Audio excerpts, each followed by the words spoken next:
Hello all you people out there in TV land. My name is CB Studios, also known as Kurt, and we're getting into the spooky season and it's fucking exciting. Now, as we get into the spooky season, everybody's going to be looking at doing their cosplays for this year, and honestly, I'm gonna say that Ghostface is probably the most common cosplay that people want to do for this one. It's great, it's awesome. We had Scream 6 come out at the start of the year. That was excellent. We had Scream 5 last year. A whole lot of Ghostface stuff is hitting the markets. However, it can be a little bit difficult to find the right things to wear for your cosplay. The big thing that everybody wants for this year is the aged mask from Scream 6.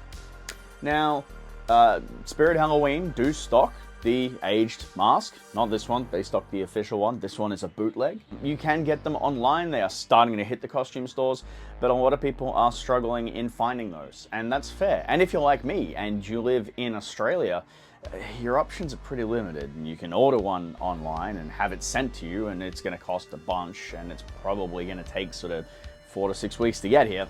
Or, you know, you can wait, and waiting's not really a strong suit. This mask I actually bought off AliExpress a while back. There's a video on my channel where I discuss this mask, and unfortunately the seller that I bought it from doesn't exist anymore.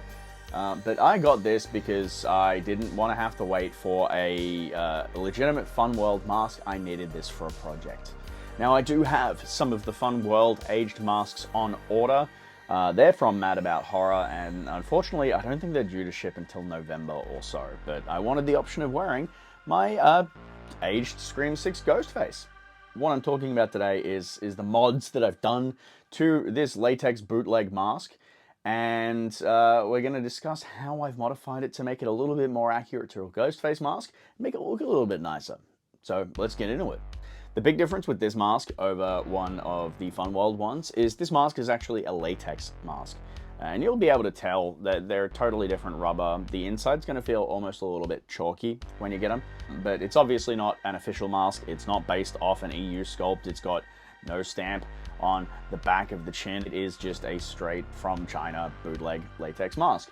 And really, the sculpt on this is not terrible. It's pretty fun, as we saw in that comparison video. A couple of things that they haven't done, or that they've maybe done as a cheaper way. The paint job originally is pretty crap, and it's actually really oversized. It's a very, very deep mask. As you can see, even now, it's still really, really deep. It's a lot of sculpt to it, and I cut about 1 centimeter off this. The first thing that you're going to want to do, you don't have to, but if you're going to do it like me and you're going to do it properly, is you take off the original hood and you cut about 1 centimeter off the height of the mask. Now, I've only owned the one of these, which is this one, because that's all I need. However, they may vary. I don't believe so. They do look like they're all about the same, but they may vary in height. From there, once you've got the shroud off and you've trimmed it down, you want to base coat this in a new color, and I went with white Plastidip to protect it and seal it. I did 3 even coats over the whole surface, and that was to seal in the original paint job so that it wasn't going to bleed through or anything like that, and just to make sure that we had a nice flat base for painting. That also helps with stiffening the mask, so it gives it a little bit more of that Fun World rigidity, that sort of stiffness that the vinyl has. And at that point, I'd still left the eye mesh in because we're going to replace the eye mesh as well. From there, once you've got that done, we go through and do painting.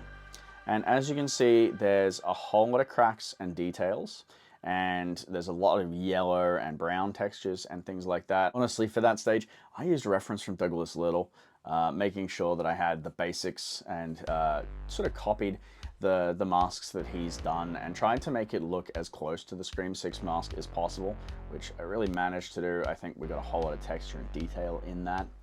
I went through with some black Plastidip and I painted in the mouth.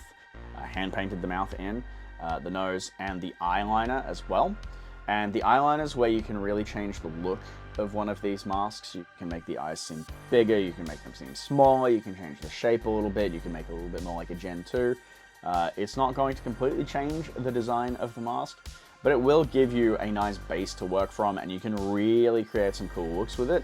You can make it look like a Gen 1 by painting the eyeliner specifically and then gluing the eye mesh in a certain way that sort of pinches them. You can get those sort of flatter lines like the Gen 2. You can get the nice big rounder eyes like the EU. You get a lot of freedom with that, but it is something you're gonna have to play around with.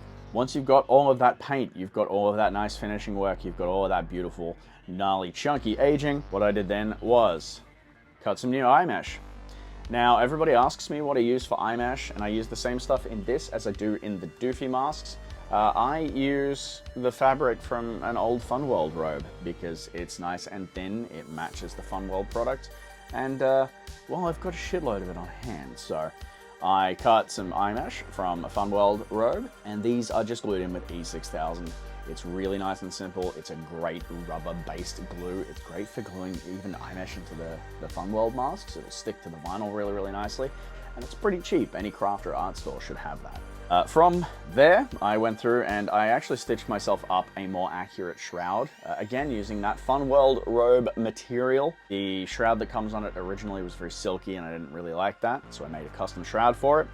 I stitched that on using a sewing machine. It was very difficult. However, if you're using a nice sharp needle, very thin needle, and strong thread, you should be able to stitch through fairly easily. It's going to take some practice though, so don't expect it to go fantastically if it's your first time using a sewing machine.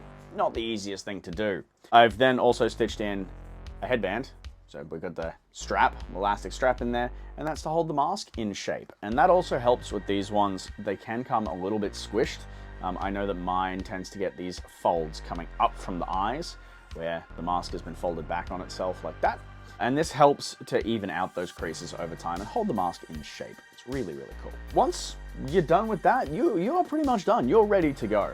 These are a great option, maybe as a little bit more of a budget mask, as you can pick them up pretty cheap off eBay. And especially if you don't live in a country like the United States where you've got a whole lot of Halloween stores, you've got Spirit Halloween and all that sort of thing that are stocking these, and you can't afford to pay 50 bucks for a Funworld mask, because yeah, it ends up getting up to that sort of price once you add in shipping. It's like 30 bucks to ship anything from the States nowadays, so that's awful.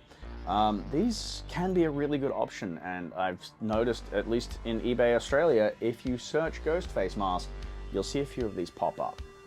Now, I'm not going to share a link for where to get these, because as I said, the seller that I bought from no longer exists. However, if you look in any of your search engines, in any of your online purchasing marketplaces, so places like AliExpress or eBay, you may see these pop up. They are unlicensed, so I do not recommend doing that because it's not supporting Funworld, but if you're looking for a cheap mask that's a good beater, these can really, really work quite nicely for a Scream 6. I'm going to chuck him on the mannequin. We're going to have a look at the final look, and that's a Halloween tip for you. If you can't find the official Funworld masks, these will do in a pinch. They aren't as good as the Funworld masks, but hey, we'll do a review. Once we do get them, we might even do a comparison of the real versus the bootleg. That's about all from me today, guys. Thanks very much for watching, and until next time, every day is Halloween.